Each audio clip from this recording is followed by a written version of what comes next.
Heu, En ce moment même, juste là, à peut-être quelques centaines de mètres de l'endroit où on se trouve, il y a des dizaines de milliers de volts d'une électricité brute qui circulent et ça dans un silence total. Ouais, c'est une énergie qui est littéralement titanesque, hein. Mais carrément, je veux dire, c'est capable de réduire en cendres n'importe quel appareil en une fraction de seconde et pourtant toute cette puissance, elle est contenue par une structure qui a l'air au final hyper rudimentaire. En gros, c'est des énormes bobines de cuivre, un gros bloc d'acier et un bain d'huile. C'est exactement ça, oui. Du coup, aujourd'hui, on lance une plongée en profondeur, un vrai décryptage sur ce géant silencieux. On se base sur un guide d'ingénierie super complet qui s'appelle Maîtriser les transformateurs triphasés. Et notre mission aujourd'hui, c'est pas juste de survoler des trucs de base, mais vraiment de comprendre comment cet équipement invisible alimente le monde entier en fait. Sans ça, le réseau électrique, il n'existerait pas. Non, il n'existerait pas, c'est clair.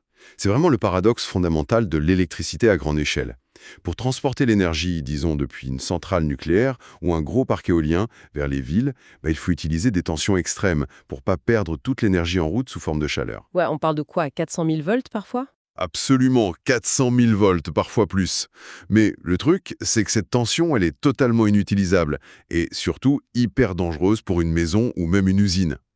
Donc, ces appareils électromagnétiques, c'est vraiment la clé de voûte. Ils permettent de prendre cette puissance colossale et de l'abaisser palier par palier. Pour qu'au final, on puisse juste brancher un chargeur de téléphone sans que tout explose, quoi. Exactement, de manière totalement sécurisée. Bon, décortiquons un peu tout ça. Avant qu'on comprenne comment la machine change la tension, il y a un mot dans le titre du guide qui m'interpelle. On parle de transformateur triphasé.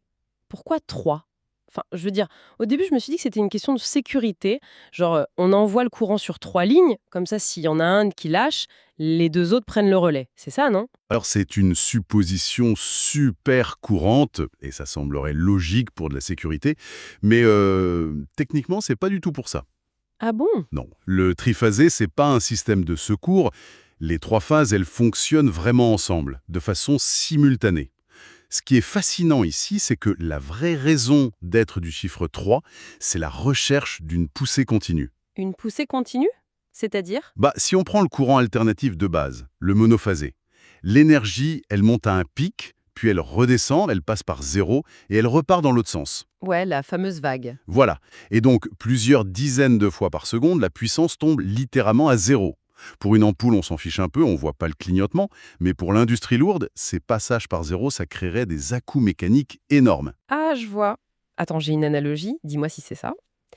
Le courant monophasé, ce serait un peu comme rouler sur un monocycle. C'est super instable, à chaque coup de pédale, il y a un temps mort, on ne peut pas porter de charge lourde. Et le triphasé, du coup, ce serait comme un gros tricycle robuste. C'est une excellente image, vraiment. Et techniquement, ça s'explique par un décalage hyper précis. Les trois phases sont décalées de 120 degrés, les unes par rapport aux autres. D'accord, donc pendant que la phase 1 commence à s'essouffler et descend vers zéro, la phase 2 est déjà en train de pousser à fond. Tout à fait. Et la troisième se prépare. Donc la force globale, elle ne tombe jamais à zéro. On a une stabilité parfaite. Et les avantages sont énormes. D'abord, le rendement énergétique est bien meilleur.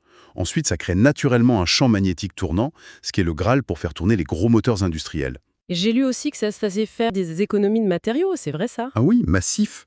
Pour transporter la même puissance, on a besoin de beaucoup moins de cuivre ou d'aluminium qu'avec un système monophasé. À l'échelle d'un pays, c'est colossal. Le triphasé est économiquement et techniquement imbattable. Ok, donc on a ce courant qui arrive avec ses 3 vagues parfaites. Maintenant, comment cette énorme boîte en métal arrive à en changer la tension sans aucune pièce mécanique? Enfin, je veux dire, il n'y a pas un seul moteur à l'intérieur, pas d'engrenage qui tourne. Tout repose sur l'induction électromagnétique. C'est comme des engrenages invisibles, quoi. C'est tout à fait ça. La magie opère sans aucun mouvement physique. Et dans la source, il y a cette équation qui m'a marqué. U1 sur U2 égale N1 sur N2. En gros, ça veut dire que la tension, ça dépend tout bêtement du ratio de spire de tours de fil de cuivre entre l'entrée et la sortie. C'est aussi simple que ça. Sur le principe théorique, oui, c'est aussi pur que ça. Si tu as 2 fois moins de tours de fil sur l'enroulement de sortie, le secondaire, par rapport à l'enroulement d'entrée, le primaire, eh bien tu divises la tension par 2. C'est dingue quand même. Oui. Mais attention, la mise en pratique de cette induction demande une anatomie très complexe. Il y a vraiment 5 grands composants dans ce géant. Ah oui, vas-y, on écoute. D'abord, tu as les enroulements dont on vient de parler. Ce sont des kilomètres de cuivre ou d'aluminium. Ensuite, le noyau magnétique, qui est au centre, lui, il est en acier laminé. C'est crucial. Attends, pourquoi de l'acier laminé? Il y a une raison pour que ce soit pas juste un gros bloc de métal brut? Oh que oui, c'est pour réduire les pertes. Si c'était un bloc massif, le champ magnétique créerait de l'électricité à l'intérieur même de l'acier, ce qu'on appelle les courants de Foucault. Ça ferait fondre la machine de l'intérieur. En découpant l'acier en fines lamelles isolées, on bloque ces courants. D'accord, c'est super ingénieux. Donc on a les enroulements, le noyau. Ensuite, troisième point, l'isolation. On manipule des tensions mortelles, donc on utilise du papier spécial, et surtout on noie tout ça dans de l'huile diélectrique ou parfois de la résine, pour éviter les courts-circuits. Ah oui, l'huile. C'est le bain dont je parlais au début. Exactement. Ce qui nous amène au quatrième composant, le refroidissement. L'huile sert d'isolant, mais elle sert aussi à évacuer la chaleur immense générée par le système. On a des systèmes spécifiques comme l'ONAN. Onan. Ça veut dire quoi, Onan? Oil natural, air natural. En gros, l'huile chaude monte naturellement, se refroidit contre les parois et redescend. C'est de la convection naturelle. Et parfois, on rajoute des gros ventilateurs quand ça chauffe trop. C'est le système ONAF. ONAF, avec le F pour forcer, j'imagine. C'est ça. Et enfin, le cinquième composant, c'est la cuve. L'armure métallique géante qui protège le tout et assure l'étanchéité absolue. C'est là que ça devient vraiment intéressant. Parce que cette structure physique, elle est géniale, mais ça suffit pas. Faut connecter tout ça au réseau. Et c'est là qu'on rentre dans l'art des connexions. Le guide parle de couplage avec des noms de géométrie. Le couplage en triangle et le couplage en étoile. J'ai un peu réfléchi à ça. Et qu'est-ce que t'en as déduit? Le triangle, géométriquement, c'est hyper solide, fermé sur lui-même. Du coup, je me dis, c'est pour les travaux lourds, genre les très fortes puissances, pour résister aux chocs sur les grandes lignes. Et l'étoile, avec son point central, ça me fait penser à un point de distribution pour irriguer un réseau urbain. J'ai bon? Mais c'est exactement ça, c'est très bien vu. Si on relie cela à la vue d'ensemble, le couplage triangle, noté delta, encaisse super bien les déséquilibres de tension. Il est parfait pour le transport brut. Ouais, le vrai muscle, quoi. Et le couplage en étoile, lui, il a ce point commun au centre qui permet de créer un neutre physique. Et le neutre, c'est indispensable pour distribuer l'électricité en basse tension dans nos maisons de manière sûre. D'ailleurs, on combine très souvent les deux. Un transformateur aura souvent son entrée couplée en triangle et sa sortie en étoile. D'accord, donc on prend la force brute du triangle à l'entrée et on distribue proprement avec l'étoile à la sortie. C'est super malin, mais j'imagine que toutes ces manipulations, ça se fait pas sans casse. Le guide est assez strict là-dessus, il parle du combat contre l'énergie perdue. Absolument. Le rendement est excellent, souvent au-delà de 98%, mais sur des dizaines de mégawatts, les 2% restants, ça fait une chaleur phénoménale. Et on a deux grands types de pertes. Ouais, j'ai vu. Perte fer et perte cuivre. Les pertes cuivre, bon, c'est logique. Le courant passe dans des kilomètres de fil, ça frotte, ça chauffe, c'est l'effet Joule, quoi. Tout à fait. C'est la résistance physique du matériau. Par contre, les pertes fer, c'est lié au noyau, c'est ça? Tu as parlé des courants de Foucault tout à l'heure, mais il y a aussi un autre mot un peu barbare dans le manuel, l'hystérésie. Ah, l'hystérésie. C'est un phénomène fascinant au niveau moléculaire. Imagine que l'acier du noyau est rempli de milliards de petites boussoles magnétiques. D'accord, je visualise. Et avec le courant alternatif, ces petites boussoles doivent s'aligner dans un sens, puis faire un demi-tour complet, et ça 50 fois par seconde. Ah ouais, 50 fois par seconde, ça doit frictionner à mort. Exactement. Ce frottement interne des domaines magnétiques consomme de l'énergie et génère beaucoup de chaleur. C'est ça, la perte par hystérésis. On a beau utiliser de l'acier au silicium de très haute qualité, on ne peut jamais éliminer totalement ces pertes fer. Donc ça chauffe en permanence, d'où le bain d'huile et les énormes radiateurs avec l'ONAN et l'ONAF. C'est un vrai équilibre thermodynamique. Complètement. C'est sur le fil du rasoir. Alors, qu'est-ce que tout cela signifie au final? Parce que ce bloc d'acier et de cuivre, avec ses principes vieux de plus d'un siècle, il se retrouve aujourd'hui face au réseau du 21e siècle. On met des panneaux solaires partout, des éoliennes qui dépendent du vent, le courant y part dans tous les sens. Maintenant, comment cette technologie super classique survit à tout ça? Sans parler de l'intelligence artificielle. Cela soulève une question importante. Et c'est vraiment l'enjeu majeur d'aujourd'hui. Les transformateurs ne peuvent plus être juste des blocs passifs. L'intégration des énergies renouvelables rend le réseau extrêmement instable. Les flux s'inversent. Bah oui, quand il y a du soleil, la maison renvoie de l'énergie au réseau. Voilà.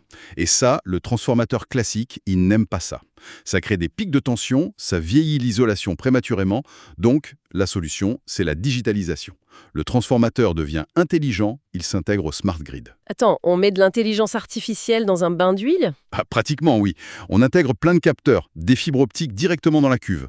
On surveille la température de l'huile en temps réel, on analyse les gaz dissous dedans pour repérer un début de court-circuit interne. Ah, de la maintenance prédictive, quoi. Exactement. Plutôt que d'attendre que ça casse ou de faire des révisions à l'aveugle, le système te dit « Eh, attention, l'isolation se dégrade, il faut intervenir ». L'obsession actuelle, c'est de piloter le refroidissement intelligemment pour réduire au maximum ces fameuses pertes énergétiques. Ouais, 1% de gagné sur des milliers de transformateurs, ça fait des centrales entières d'économiser. C'est tout l'enjeu de la transition énergétique. Franchement, ça remet les choses en perspective. La prochaine fois qu'on croisera une de ces grosses boîtes grises au banc de la route, on verra plus juste un bloc de tôle. On saura qu'à l'intérieur, il y a un vrai cœur électromagnétique qui bat. Le fameux décalage des 3 phases, les kilomètres de cuivre, le noyau en acier découpé au millimètre pour gérer cette chaleur de fou. C'est littéralement le pilier absolu du système électrique moderne. Sans lui, impossible d'adapter les tensions ou de garder le réseau stable. C'est un résumé parfait. Mais, et c'est la petite réflexion finale que j'aimerais partager, il y a un revers à cette belle évolution, vers le transformateur intelligent. Ah oui? Quel genre de revers? Eh bien, pendant des décennies, ces géants silencieux étaient invulnérables informatiquement. Ils n'étaient connectés à rien d'autre qu'à des câbles électriques. C'était de la pure physique lourde. Mais aujourd'hui, si leur cœur électromagnétique devient entièrement dépendant de l'informatique, de capteurs et de serveurs pour gérer l'afflux des renouvelables. Tu pensais quoi, là, au Hacker Waouh, Plus? exactement. Cette numérisation ne crée-t-elle pas un nouveau talon d'Achille? Imagine une cyberattaque majeure qui cible spécifiquement ces contrôleurs numériques, ou même une grosse tempête solaire qui brouillerait les capteurs. Oh, waouh, ouais. Ça pourrait retourner toute cette intelligence contre le réseau lui-même. C'est le risque. Ça nous rappelle brutalement à quel point on est dépendant de ces machines et que la technologie ajoute aussi de la fragilité. Eh ben, ça donne matière à réfléchir. Une cyberattaque sur une boîte d'huile et d'acier, c'est vrai qu'on n'y pense pas. En tout cas, un immense merci pour toutes ces explications. C'était fascinant de décortiquer tout ça. Et merci à tous d'avoir suivi cette plongée dans les entrailles de notre réseau électrique. À la prochaine!